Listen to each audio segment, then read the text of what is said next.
आज माननीय न्यायालय द्वारा अभियुक्त तौकीर रजा के माननीय न्यायालय में उपस्थित न होने के कारण एलबीडब्ल्यू जारी करने का आदेश व 82 की कार्यवाही जारी करने का आदेश पारित किया। योगीराज में थरथरा उठे हैं मौलाना तौकीर रजा। आलम यह है कि बीमारी के बिस्तर पर पड़ने की नौबत आ गई है। कैसे योगीराज में लिया जा रहा है भड़कीले बयान देने वाले पर एक्शन? किन किन बयानों को लेकर तौकीर रजा चर्चा में रहे और अब कैसे इनका मामला सुर्खियां बटोर रहा है? अगर कोई अपराधी है तो उसके मकान, मदरसे और मस्जिद पर बुलडोजर क्यों चलाया जा रहा है? इसका विरोध करेंगे। पुलिस और हिंदूवादी दल मुल्क को बर्बाद कर रहे हैं, इसके खिलाफ जेल भरो आंदोलन चलाया जाएगा। अगर हम पर कोई हमला हुआ तो जान ले लेंगे। यही नहीं, सरकार चाहे तो मुझ पर यूपीए लगा सकती है। जी हाँ, इस तरह के और इससे भी ज्यादा भड़कीले बयान देने वाले मौलाना तौकीर रजा की आज बोलती बंद है। हालात यह है कि जनाब हॉस्पिटल तक पहुंच गए हैं और साथ ही सरेंडर करने के लिए तैयार हो गए हैं। योगी जी के एक्शन का मौलाना के जहन में कुछ ऐसा डर बैठा है कि उनके तो सुर ही बदल गए हैं। पर मामला क्या है, आइए जानने के लिए कोशिश करते हैं और सबसे पहले भड़कीले बयान देने वाले मौलाना के बारे में जानते हैं। दोस्तों, मौलाना तौकीर रजा उत्तर प्रदेश के बरेली के एहतियाद-ए-मिलाद काउंसिल के प्रमुख मौलाना है और भड़कीले बयान देने तो मानो इनकी आदत सी हो गई है, क्योंकि एक बार या दो बार नहीं, इन्हें अक्सर अपने भड़कीले बयानों के चलते विवादों में देखा जाता है। चलिए अब हम आपको इनके विवादित बयानों से रूबरू कराते हैं। साल 2007 की बात है जब बांग्लादेशी लेखिका तस्लीमा नसरीन के खिलाफ तौकीर रजा ने फतवा जारी किया था। आपको सुनकर बड़ी ही हैरानी होगी कि बताया जाता है कि उन्होंने तस्लीमा के सर काट के लाने वाले को 5 लाख रुपया इनाम देने का ऐलान किया था और फतवा वापस लेने के लिए उन्हें कहा गया था कि इसका एक ही तरीका है कि वो अपनी किताब जला देती हैं और भारत छोड़ देती हैं। यही नहीं, तौकीर रजा के विवादित बयानों की लिस्ट काफी बड़ी है, जिसके चलते वो सुर्खियों में बने रहते हैं। जैसे हाल ही की बात है तो साल 2022 में बरेली में मुसलमानों को संबोधित करते हुए उन्होंने हिंदुओं को धमकी के रूप में कहा था कि मैं अपने हिंदू भाइयों को चेतावनी देता हूं कि मुझे डर है कि जिस दिन मेरे मुस्लिम युवाओं को कानून हाथ में लेने पर मजबूर किया जाएगा, आपको भारत में कहीं भी छिपने की जगह नहीं मिलेगी। वहीं ज्ञानवापी के मामले से तो हर कोई अच्छे से वाकिफ है। आपको बता दें कि ज्ञानवापी में कथित तौर पर शिवलिंग मिलने की के बात पर भी मौलाना शांत नहीं रह पाए और उन्होंने कहा कि फव्वारे को शिवलिंग समझकर धर्म और कानून का मजाक बनाया जा रहा है।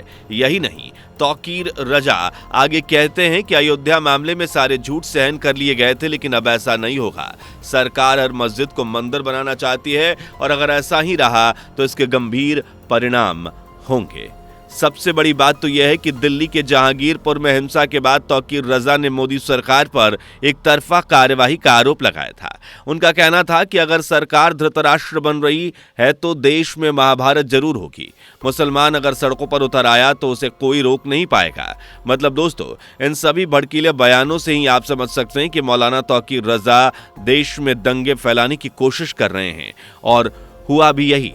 ये हम नहीं बल्कि उनके ऊपर लगे आरोप कह रहे हैं। साल 2010 में उत्तर प्रदेश में हिंदू मुस्लिम दंगों की आग बड़ी तेजी से फैली थी और आपको बता दें कि इन दंगों में तौकीर रजा को आरोपी बताया गया था और उन्हें गिरफ्तार भी किया गया था।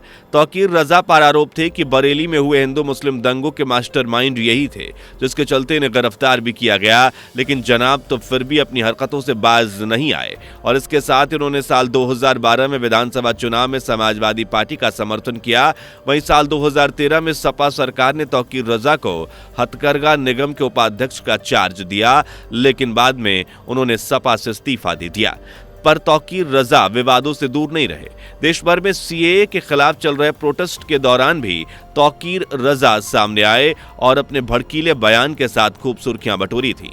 उन्होंने कहा था कि हिंदुस्तान की हुकूमत के सिटीजनशिप अमेंडमेंट बिल वापस नहीं हुआ तो गलियों में खून बह जाएगा, दंगे फसाद हो जाएंगे और उसमें मुस्लिम और दलित भी उनका साथ देंगे। इस तरह के तमाम ऐसे बयान तौकीर रजा सालों से देते आ रहे हैं, जिनसे दंगे भड़कने की कोशिश भी हुई, लेकिन तब भी सरकार उनके खिलाफ कोई एक्शन नहीं ले रही थी।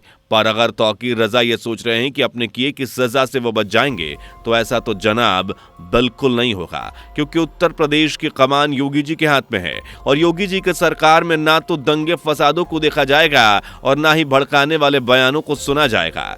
तभी तो आज तौकीर रजा की वो हालत है कि उन्हें छुपने के लिए जगह ढूंढनी पड़ रही है। योगी जी ने भड़कीले बयान देने पर जोरदार एक्शन लिया है, जिसके चलते तौकीर रजा की मुश्किलें बढ़ गई हैं। अब वो जान गए हैं कि चाहे वो किसी भी बिल में घुसें या हॉस्पिटल में एडमिट हो जाएं, लेकिन अपने जहरीले बयानों का हिसाब तो उन्हें देना ही होगा। चलिए आपको बताते हैं कैसे योगी सरकार ने तौकीर रजा पर एक्शन लिया। और उससे पहले आपने अगर हमारे वीडियो को लाइक नहीं किया और शेयर नहीं किया और जल्दी से जल्दी इस चैनल को सब्सक्राइब नहीं किया तो कर लीजिए।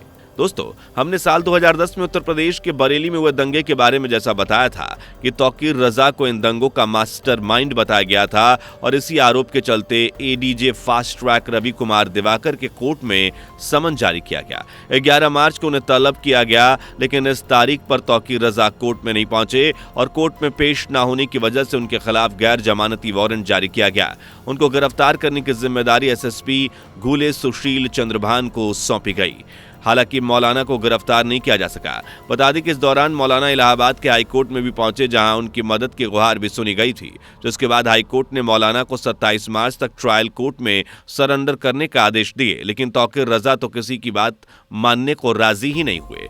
हाईकोर्ट की तरफ से दिए गए आदेश के बाद तय तारीख पर तौकीर रजा कोर्ट में पेश नहीं हुए, लिहाजा सुनवाई करते हुए सेशन जज ने मौलाना को फरार घोषित कर दिया।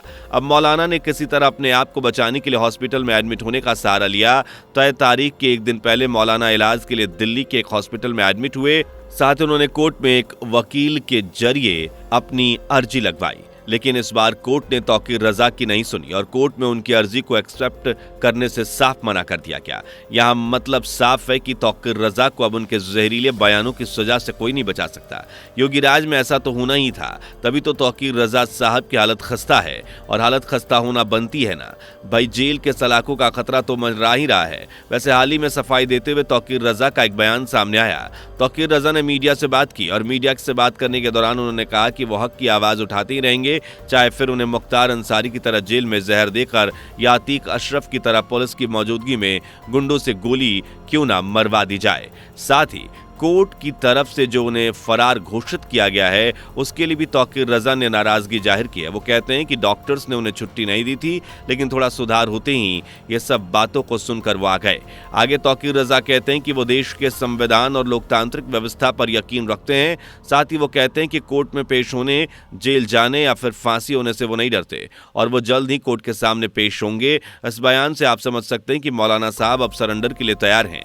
अब ये सब तो होना ही था, क्योंकि और कोई दूसरा रास्ता भी तो नहीं है ना तौकीर रजा जी के पास। खैर, इस मामले से तो ये आप समझ ही गए होंगे कि योगी राज में ना तो अपराध बचेगा और ना ही अपराधी, चाहे फिर वो आज बने हों या बरसों से कड़वाहट उगल रहे हों। खैर दोस्तों, उम्मीद करते हैं कि मौलाना तौकीर रजा इस मामले की जानकारी जानने में आपको अच्छी लगी होगी। कमेंट करके जरूर बताएं। वीडियो को लाइक और शेयर करने के साथ ही चैनल को सब्सक्राइब करें। दोस्तों, आपको स्क्रीन पर 2 और वीडियोस दिखाई दे रही हैं, जिसे देखने के लिए स्क्रीन पर क्लिक करें।